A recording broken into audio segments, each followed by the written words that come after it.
ना रे चल चबाइबे हमारो के तू बिना पूछले हमारा घर में काहे घुसत आई आ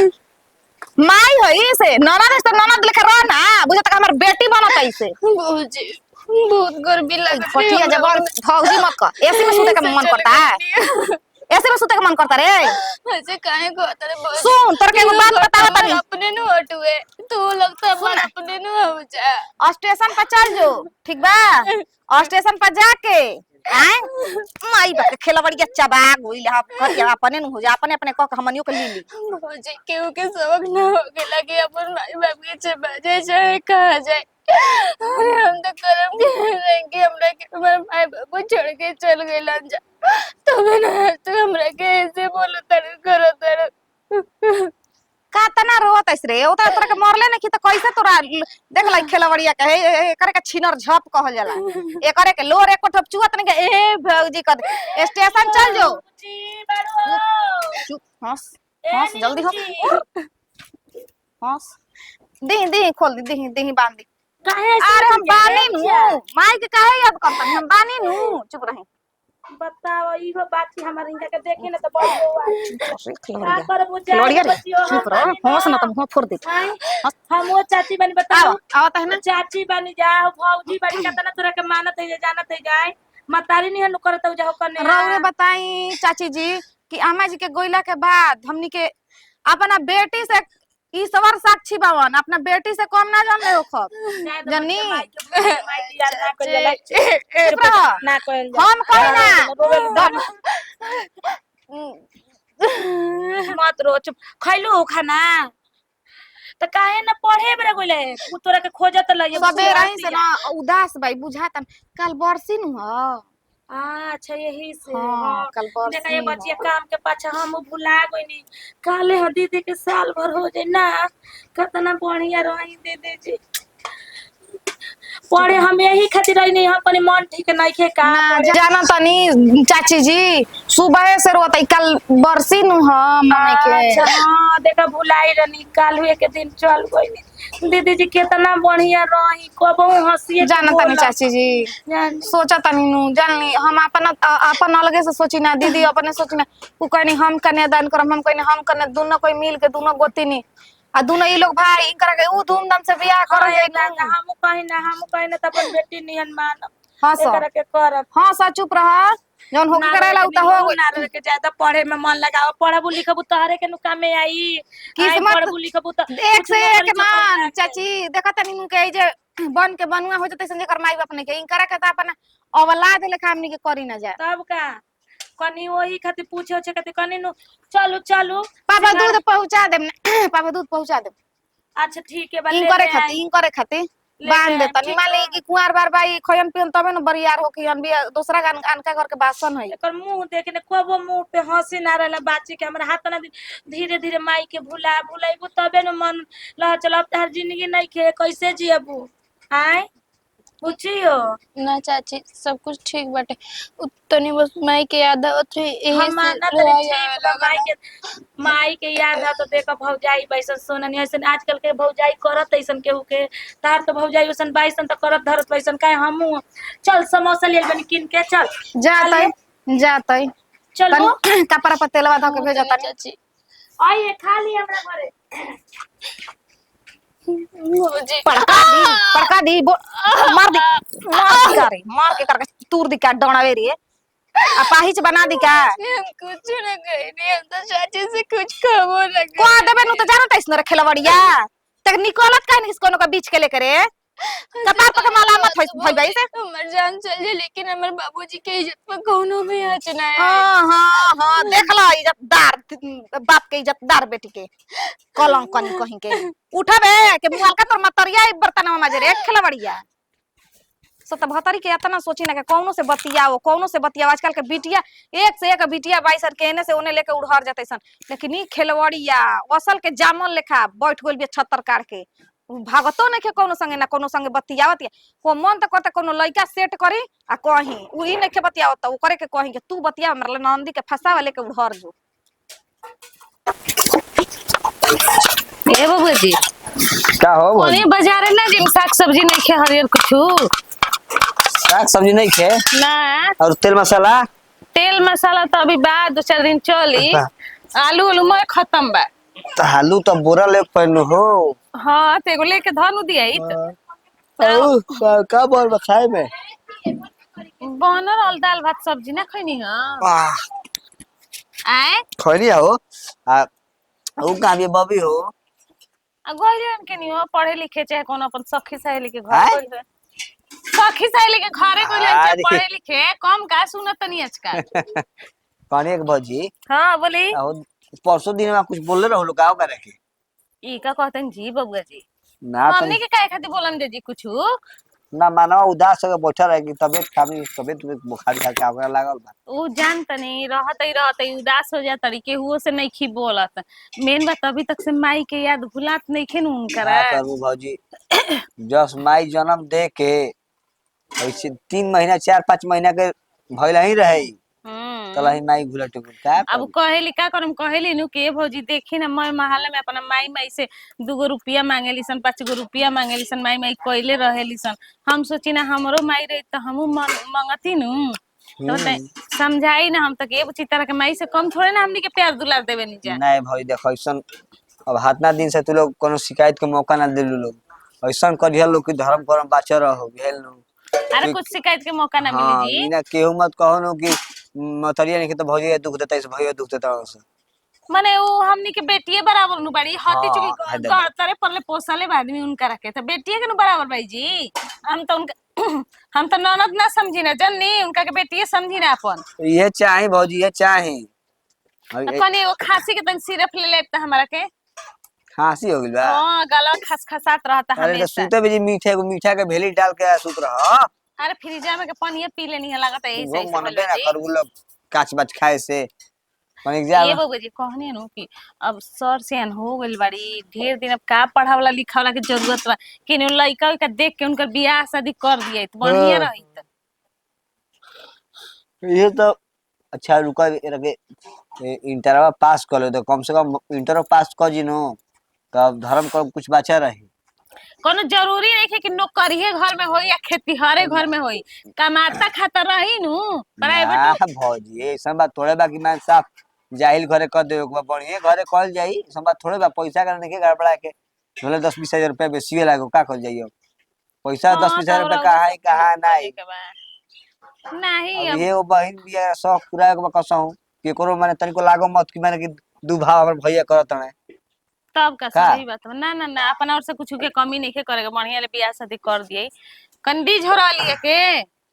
ना तो जाई मांग लियो कर ले छोटकी ले जाता नहीं ओकरा तो चिंते ना रहेला कि का घर में बा का नहीं के हम देखत छोटी भौजी हैं मौगी तहार ओहो सब ठीक कले बजा मजा के जाता करत रहेला बेटा हुआ तू बाप रे बाप कातना चिंता बा हो दादा बहिन के लागे ले कि एकदम बहिनिए ले दुनिया बा और कोई से दुनिया नहीं खे बड़का भाई के सुनत उहे हाल बाटे इनकर सुनत उहे हाल बा हम बहाना ले कहनी है कि बियाह शादी कर दे जा कितना कि बोझा हमनी के भागो कपार पले हटो होने विपत्ति लेकिन ना नौकरिया में होई नौकरिया में होखे देब हम 1 रुपया ना देबे देब उनकरा के देखत नहीं कैसे इनकरा के दहेज खातिर पैसा उ दे देबे लोग छोटकी अरे छोटकी लेके आ तू अरे के लिया लिया ले अरे हाथ होने हाथ हमर दे ही अपका आय एतना खातिस तब देहाड़ा वाले क्या होत तिरौरा के कर खाली चकुइया से खोभनी है तरी धर के काट देती धर से अलग कर देती तो खिलवाड़िया विकलांग के पैसा के नखरा करके बैठल बिया नखरा करके बैठल बिया नखरा करके नखरा करके करत भौजी आतना तारा भाला लगल बा हो तू कोनो संगे भगा बे के तो लू लंगर से बियाह कर दी आय एकरा करो पूछिया संगे भागी कोन संगे रोला से ना खिलवाड़िया मार वैसन ए बेरा खिलवाड़ी को न सब देखत है छोटा है छोटा बन के दिखावत है कि यार पटी हसन मार के मुआनो बीच में खाए थे चला लेना के दरेरी हां लेकिन कुकुरो नहीं खे पूछत कोनो नहीं खसन पूछत जेकर माय नहीं के ओकरा जिए के हक नहीं के ना नहीं खे तोरे ऐसा टूअर टपर के जिए के हक नहीं खे बोझ बन के जिए के हक बा के चबाई के मर्दा के चबाई बेटा बेटी के चबा के तब शांत न त कहो भैया के लेके सुतबी कह टिकवा दी हां का तू कह दड़ त ना भगवी त का करबी सावते बन जो ओकर बन जो ना त हमार बन जो कि हम भाई ना अपन बाप जानी ना बाप ना भतार जानी ना ई कहने हां पीट चुपचाप चल के पीठो पीट पीरी के लाज नहीं के काजी अरे सपना अगर खियाल हम क्या करते जाता तब करे जल्दी होय तो घून काचुल हो चल देले का घूना भीतर भीतर एक तोर मरन सपना देखता कि नौकरिया ले बिया हो एकर नौकर हाँ चली खेला जा जाइए कबे से पढ़े लिखे के ठिकाने ना पता झूलवा खेले का दिए बेचैन भइल बिया झूल देखा देखा कैसे झूलती है देखा कैसे खेले बेजिया कहीं बिया दे हो गई ना चल चल चल चल उठा उठा उठा चल अरे बाप रे बाप अरे टिकर वाले नोती है जब बेटी के खिलाओ तो अरे थी इथे झुलवा खिलाता हो जब बहन के मार के बुझा त मोइली सन तेरे के हैं? तोर मेहरारू तोर भौजाई अरे तोर चल भौजाई चल चल चल चल चल फुल कुमारी पीट रे फुल कुमारी अरे छुछुनरिया पीट हाथ पे जा ना भेज चलिए एकर ब्रेकर धइले रही दीदी एकर रही रही अभी जाई पीटबे के ना रे पीट के तोरा वाह वाह बाप हो बाप ऐसा तो घर में ए चल खड़ा का हो भौजी अरे नीलवा हैं? का हो गइल बने ई करे तब हो बड़ा तू तो सफाई देता रहो रे मर्दवा हैं के देवर जी कोनो कमी ना होई पीटत रही त हमने के छोड़ावत रही कि बुच्ची जी होय हम पीट दे अरे चुप रहो आंखी के देखल दो दाओ आगे देखल हो हैं आ तू रे हां जी तेरे- कुछ ना कुछ जरूर जग्गू अरे जी सुनी पहले बात सुनी हमारा कुछ ना कहनिया हैं रोत या बोल। तोरा जैसे तोरा अपन बिना पिटैले रवाई छूटत ते करा कितना रवाई छूटत तो हनी मार अपने मार मार हम तार मम्मी नान होय ना का हो भौजी ए सुनो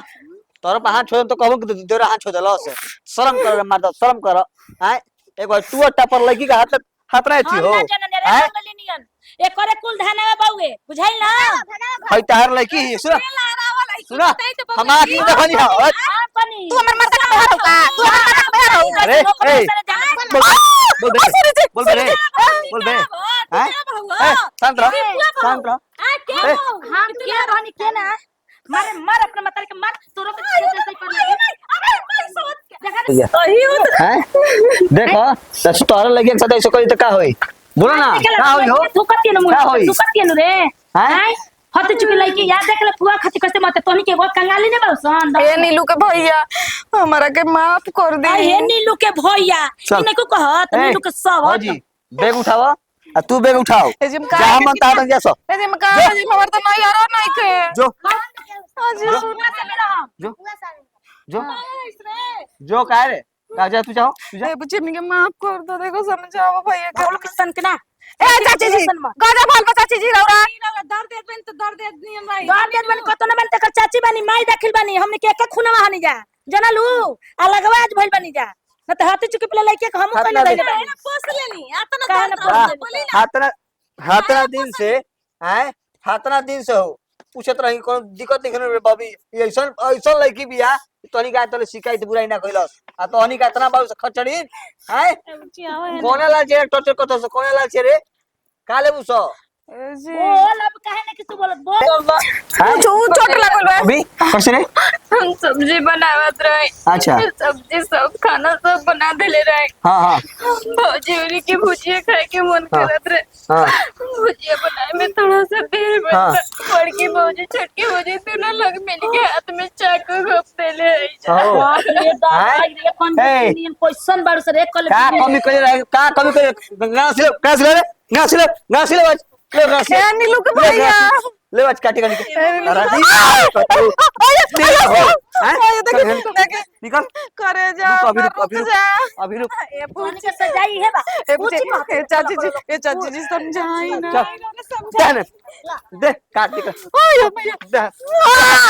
दे काटी हाथ ना दे